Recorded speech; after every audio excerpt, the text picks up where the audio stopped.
نبتدي نشوف ماسك الحنة البيضاء.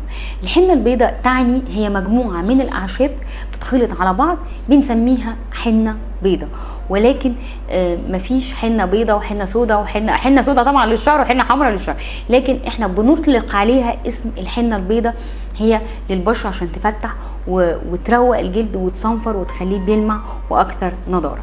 الحنة البيضاء دي لونها بالفعل فاتح، ما هياش لون الحنة العادية اللي احنا متعودين عليها، وهي بيطلق عليها حنة بيضاء، لكن هي مجموعة اعشاب مطحونه مع بعض تديني حاجه اسمها الحنه البيضاء. في عند العطارين حنه بيضاء جاهزه بناخدها بالكيلو، نص كيلو، ربع كيلو، زي ما احنا عايزين، وممكن احنا نركب الاعشاب بتاعتها. ويمكن قبل سابق انا في حلقه قلتها تكوينها ايه، وان شاء الله في حلقه ثانيه ممكن نجيب لكم التكوينات كل واحده لوحدها ونوريكم ايه هي الحنه البيضاء بالتفصيل. نفسي اعمل ده النهارده، بس يعني المكونات كلها مش موجوده عندي اليوم، ولكن عشان وقت البروجرام عشان عايزين نلحق نعمل حاجات كتير، فانا بوريها لكم جاهزه مطحونه على طول.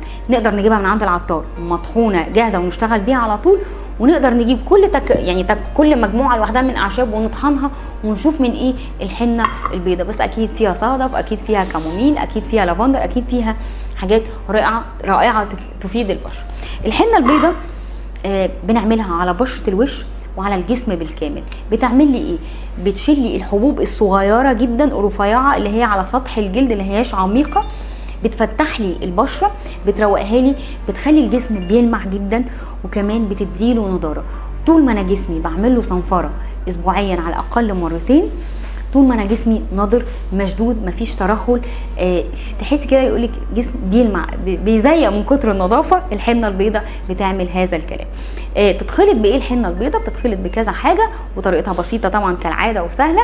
محتاجين فيها يكون عندنا، لو انا جسمي بشرتي ناشفه قوي فانا محتاجه زيت سمسم، لو انا بشرتي عاديه فانا ممكن اخد زيت لوز او زيت زيتون، لو انا بشرتي فوق ال 35 او ال 40 فحتما هاخد زيت جنين قمح، لان زيت جنين القمح هو من الزيوت اللي احنا بنبقى محتاجينها جدا كل ما كبرنا بالعمر.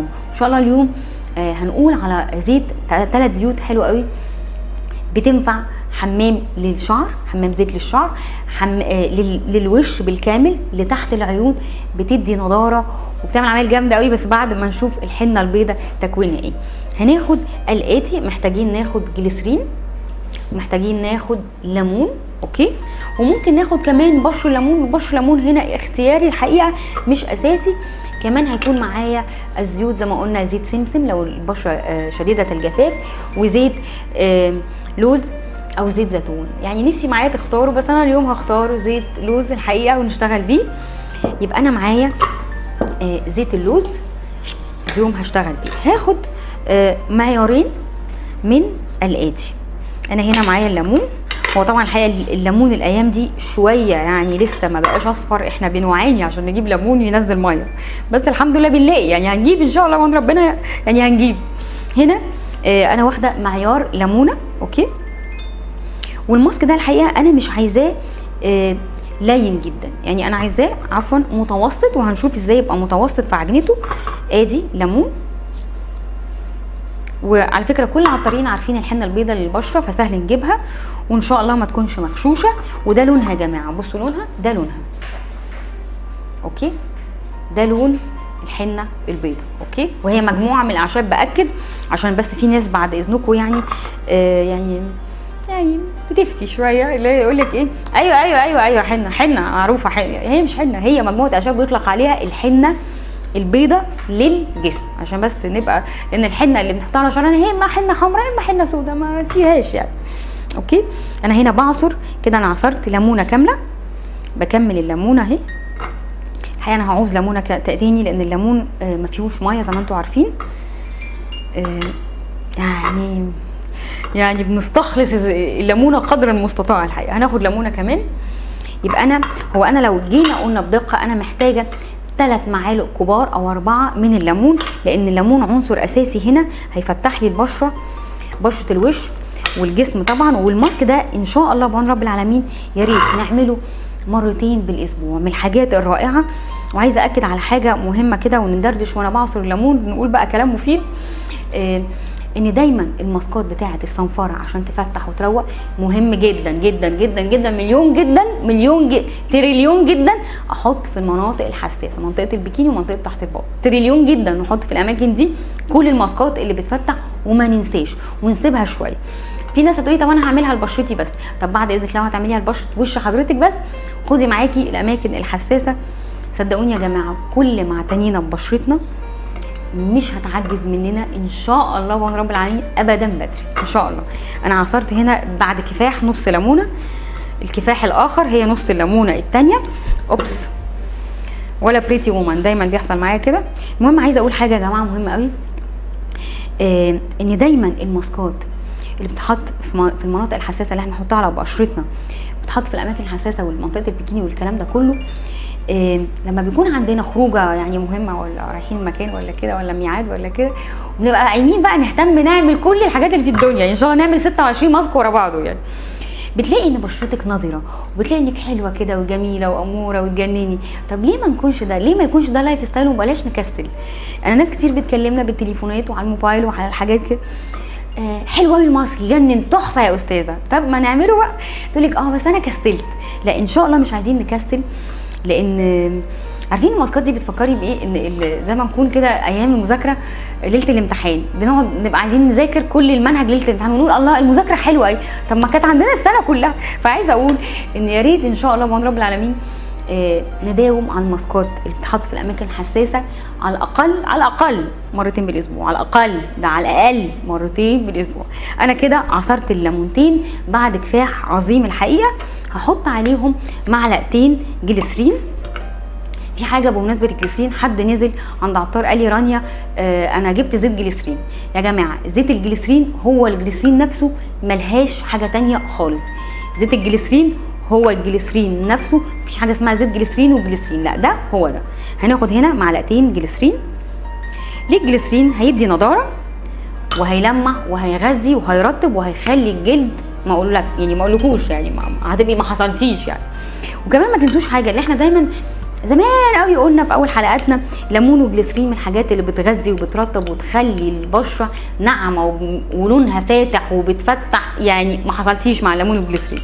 اوكي ما حصلتيش مع ليمون وجليسرين. بس معانا النهارده كمان هيكون الحنه البيضاء. هنا انا اخترت زيت لوز حلو، هناخد معلقتين برضو زيت لوز حلو. بسم الله الرحمن الرحيم. ادي معلقه، ادي الثانيه، وهنبتدي بقى الخلطه اللطيفه الحلوه دي الاموره دي، الخلطه دي اهي هنقلبها كويس قوي كده اهو مع بعضه، وهنبتدي ننزل نجيب طبق ثالث ونبتدي نحط ناخد بقى معلقه كبيره كده اوبس من بتوعنا حنه بيضه اهي. والحنه البيضه هي اعشاب يطلق عليها الحنه البيضه، اوكي، عشان خلط الامور.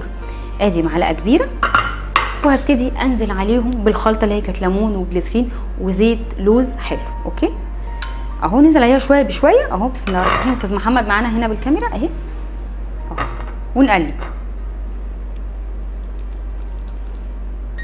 اوكي الخلطه دي من الحاجات يا جماعه اللي بجد بتفتح البشره بشكل رائع جدا. بصوا عملت ازاي،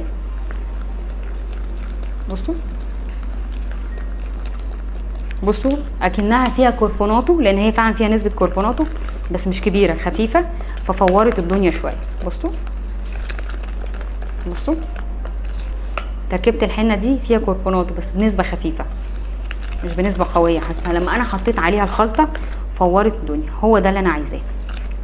طبعا معروف ان الكربوناتو بتفتح، ولكن الكربوناتو مع ايه هي اللي بتفتح؟ محدش اوعوا حد فيكم يحط كربوناتو على بشرته جايه، لا طبعا الكربوناتو بتتحط، ولكن بتتحط بحسابات دقيقه زيها زي البروكس زي الحاجات دي، والنشادر كمان بيتحط وبيفتح فعلا وبيجيب نتيجه حلوه قوي. بس ايه مع ايه عشان يدي ايه؟ فبليز محدش يستخدم الحاجات دي كده منه لحاله ولا يعمل حاجات لوحده كده، اوعوا تعملوا الكلام ده كده. هنا الحنه البيضه اللي هي للجسم اللي هي مجموعه اعشاب خلطناها، وهي دي الخلطه اللي انا عايزاها كده. هنبتدي بقى ناخد منها جزء كده ونعمل بيه صنفره للجسم، اوكي، ونحطه على بشره الوش وفوق العين وتحت العين. بس فوق العين وتحت العين يا جماعه لما هحطها لمده 5 دقايق وبقطنه بميه فقط، هروح مسحه داير مداير العين. تمام، بعد 5 دقايق مش هتتحمل العين اكتر من كده لانها قويه. اما باقي بشره الوش والجسم وتحت البطن ده انا ممكن اسيبها عندي من ساعه لربع ساعه، ويا ريت اسيبها ساعه، وبعد كده هشطف الجلد فقط بالميه. اتفرجي على الجسم ناعم ولامع ومرمر وملبن وكل الحاجات الحلوه اللي انتوا نفسكم فيها هتلاقوها ان شاء الله مع ماسك الحنه البيضاء. ان شاء الله ده يتعمل مرتين بالاسبوع وتشوفوا نتيجه حلوه قوي. وطول ما احنا بنصنفر الاماكن دي مش هنسمر ومش هنعاني. ودايما بسمع كلمه قربت اتجوز ماسكات. طب ما انا والله بقول ماسكات اهو. بس كل ما انت بنت بتهتمي بنفسك من بدري لما ان شاء الله تيجي تتجوزي مش هتبقي بتعاني من الاماكن السمراء وعندك حته القلق دي او الصربعه دي. فاصل ونواصل بكل الخير ونشوف الماسك اللي بعده هيكون ايه.